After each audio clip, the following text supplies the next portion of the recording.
Even though I've been on this spiritual journey for a long time, I'm realizing that I'm actually somatically not where I thought I was. So my mind is like light years ahead of my body.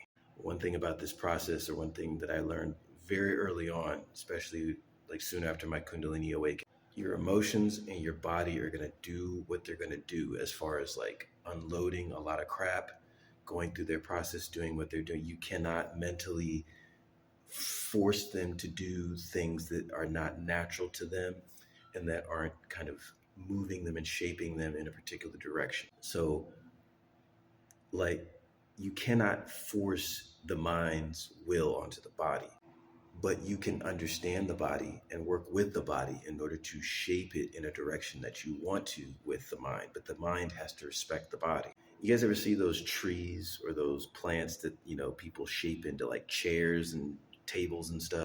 That's essentially what that process is, working with the nature, working with your body, working with your emotions and your feelings, letting them play out the way they need to play out. And from your mind's perspective, or from your masculine's perspective, holding space for the feminine that is your body and your emotions. And then saying, okay, you did what you needed to do. Now we both understand that we need to go here. So let me just, you just kind of gently guide it there.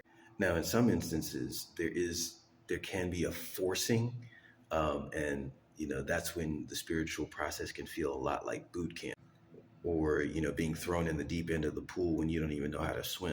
So these approaches aren't intrinsically wrong, but the mindset behind it, as far as thinking that that's the way to deal with every problem, that may not be the most productive way to deal with every problem, by forcing what the mind thinks is a priority onto the body without really feeling the body and feeling the emotions and understanding what is actually going on, and then using the mind to say, oh, okay, I see what's going on, I have that information, I understand what's going on.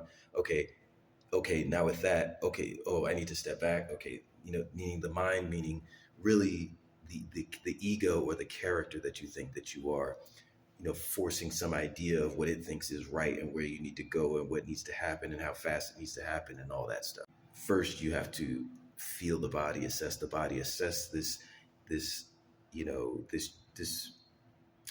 vehicle that you are doing everything through.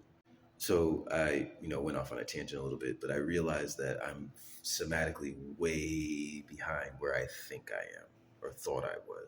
And my mind, or, the character that I think I am, trying to force my way through things, is absolutely powerless in, the presence of the body and the emotions. And I realized there are all these incredibly powerful programs that are not productive to me actually expanding my consciousness and actually living the life that I say I want to live. And at times, to my mind, or to the assigned character that that I've given myself, it can be frustrating. And the relationship and interplay between my mind and body and emotions is, it, same as the relationship between my father and mother. Father, he was brilliant, but he did not do a lot of somatic work either, obviously. Mother, very intuitive. Actually, they both were very intuitive, and they both were brilliant people. My mother's still alive, but they both were, meaning when they were raising me, they both were brilliant people, both brilliant, but it was a highly dysfunctional relationship. And so that dysfunction will play out between the mind and the body. And since I've seen the mistakes that they've made and realizing how it froze them in their tracks, as far as developing their consciousness and, becoming greater and better, at least in the way that I would like to expand my consciousness and become greater and better. I said, I cannot get stuck where they got stuck. And the karma where I see them get stuck, meaning where they have emotional and somatic attachments, I have to conquer those same somatic attachments within myself, even though they may take a different form in my life journey.